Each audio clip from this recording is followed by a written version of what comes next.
కళ్యాణ మహోత్సవంలో గోదామ వారు రంగనాథ స్వామికి, రంగనాథుల వారు గోదాదేవికి పరస్పరం కూడా అద్భుతమైనటువంటి ఉద్యాన తలంబరాలు ధరించారు. కనుక తలంబరాలు అంటూ ఉంటాం. ఎవరైతే శిరస్సునిగా దంపతులు మంచి అవ్వాలి కదా, సంతృప్తి కలిగి ఉండాలి కదా, సంతృప్తి కలిగి ఉండాలి కదా. కాబట్టి మంచి సంపద కావాలి.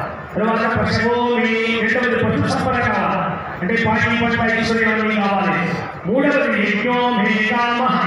అయినటువంటి ఆ అమ్మవారిని శాంతించారు. కాబట్టి ఇదిగో ప్రభావంలో కూర్చున్నటువంటి ప్రధాన నగరాల స్వామి అధ్యక్ష స్వామితో యొక్క సహకారంతో స్వామి అమ్మవారిని బ్రహ్మముడి వేస్తూ ఉన్నారు. బ్రహ్మముడి వేస్తే దంపతులుగా ఆవిష్కరించారు కాబట్టి బ్రహ్మముడి వేస్తూ ఉన్నారు.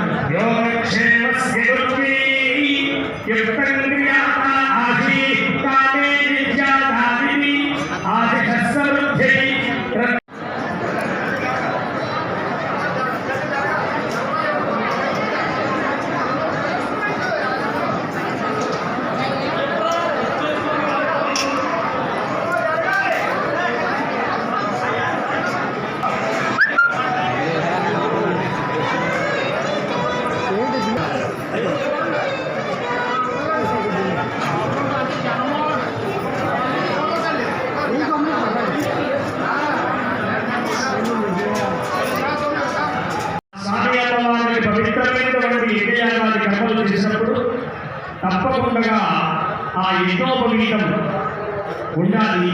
అలాగే స్త్రీకి మంగళసూత్రం మెడలో ఉండాలి. కొన్ని మనము మాంగళ్య పూజ చేయిస్తాం, పెళ్లిలో లక్ష్మీ పూజ చేయిస్తాం. సరస్వతి పూజ కానీ గోపూజ కానీ చేయం.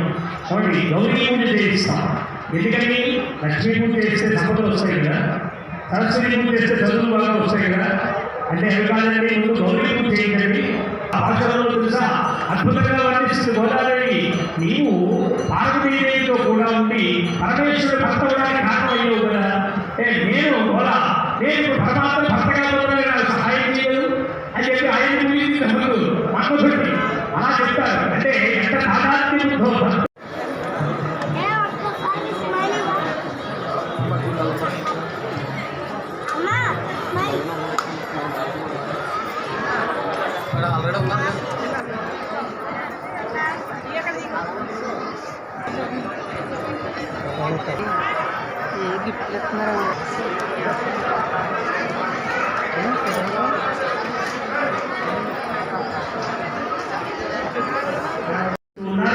అందరూ కూడా నమస్కారం చేసుకోండి. గోవిందా చెప్పండి,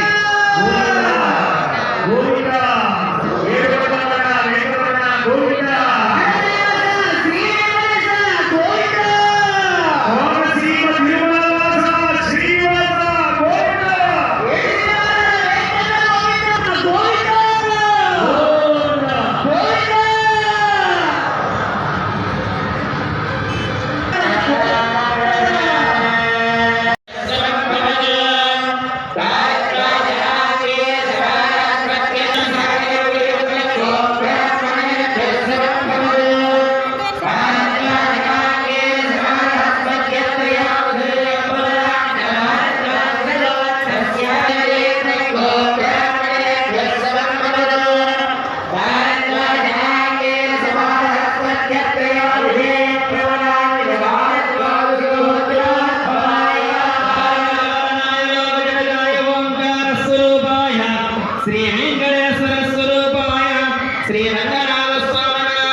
విశేషమైనటువంటి కన్యాదానాన్ని చేశాడు.